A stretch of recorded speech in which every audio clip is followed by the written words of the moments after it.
بسم اللہ الرحمن الرحیم۔ حضور اکرم صلی اللہ علیہ وسلم کا مبارک ارشاد ہے، ما عال من اقتصد وما خواب من استشار۔ جو میانہ روی سے خرچ کرتا ہے وہ شخص کبھی بھی فقیر نہیں ہوگا، اور جو مشورہ کرتا ہے وہ کبھی ناکام نہیں ہوگا۔ حضور اکرم صلی اللہ علیہ وسلم نے اپنے عمل سے ہمیں یہ چیز سکھلائی کہ ہم اپنی اولاد کو اپنے مشوروں میں کس طرح شامل کریں۔ اس کی سب سے بڑی مثال ہمیں جو ملتی ہے کہ حضور اکرم صلی اللہ علیہ وسلم کو اللہ رب العزت کی طرف سے یہ حکم آ چکا تھا کہ آپ اپنی پیاری بیٹی سیدۃ نساء اہل الجنہ فاطمہ رضی اللہ تعالی عنہ، جو جنت کی تمام عورتوں کی سردار ہوں گی، کے بارے میں فرمایا کہ آپ اپنی اس بیٹی کا نکاح علی رضی اللہ تعالی عنہ سے کر دیجئے۔ اس کے باوجود حضور اکرم صلی اللہ علیہ وسلم اپنی بیٹی کے پاس تشریف لے گئے اور یہ فرمایا کہ میری بیٹی، اللہ رب العزت کی طرف سے یہ حکم آیا ہے کہ میں آپ کا نکاح علی سے کروں، آپ کی اس بارے میں کیا رائے ہے؟ تو روایات میں آتا ہے فسکتت، وہ خاموش ہو گئیں۔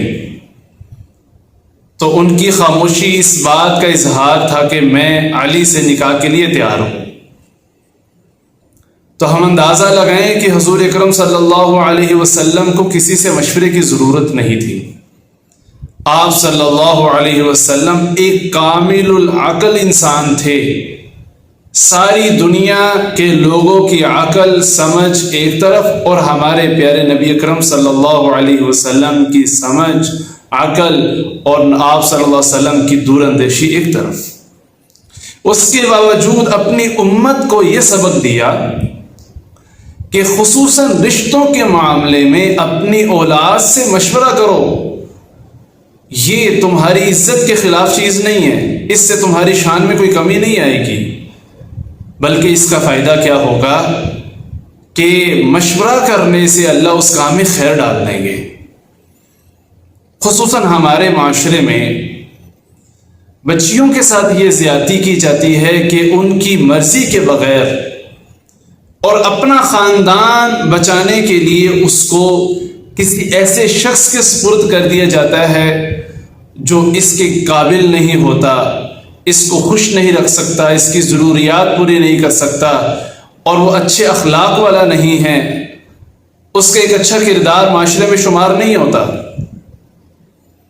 اب نقصان کیا ہوتا ہے؟ یا تو وہ لڑکی صبر کرتی ہے اور اسی طرح زندگی گزار کر دنیا سے چلی جاتی ہے،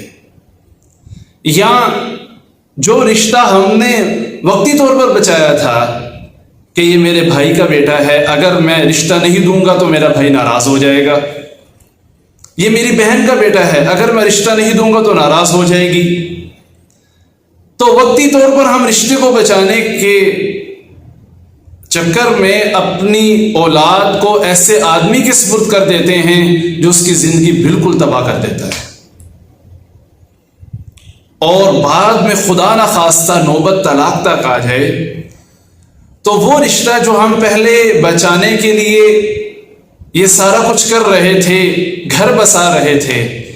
اب طلاق کے بعد وہ خاندان یوں ٹوٹتے ہیں کہ دوبارہ جڑنے کے قابل نہیں رہتے۔ تو کیا اس سے بہتر نہیں تھا کہ ہم پہلے وقتی ناراضگی کو برداشت کر لیتے اور اپنی بیٹی کسی اچھے شخص کے نکاح میں دیتے جہاں وہ خوشی سے رہتی؟ اور یہ بات یاد رکھیے، ہمیشہ مرد کے اچھے کردار کو دیکھ کر رشتہ دیا جاتا ہے۔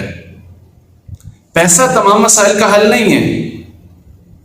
سینکڑوں گھر جو بہت مالدار ہیں اور بہت سے لوگوں نے مالدار ہونے کی وجہ سے اپنی بچیوں کے رشتے ان کو دیے، وہ ٹوٹتے اور بکھرتے ہم نے دیکھے، اور بہت سارے ایسے گھرانے جو بالکل درمیانے مالدار تھے یا غریب تھے، پر وہ نوجوان، وہ مرد اخلاق والا تھا، اچھے کردار والا تھا، اس کو پتہ تھا کہ میں اپنی بیوی کے حقوق کیسے پورے کر سکتا ہوں، تو وہ رشتے ہمیشہ چلتے بھی ہیں اور ہمیشہ کے لیے کامیاب بھی ہوتے ہیں۔ تو حضور اکرم صلی اللہ علیہ وسلم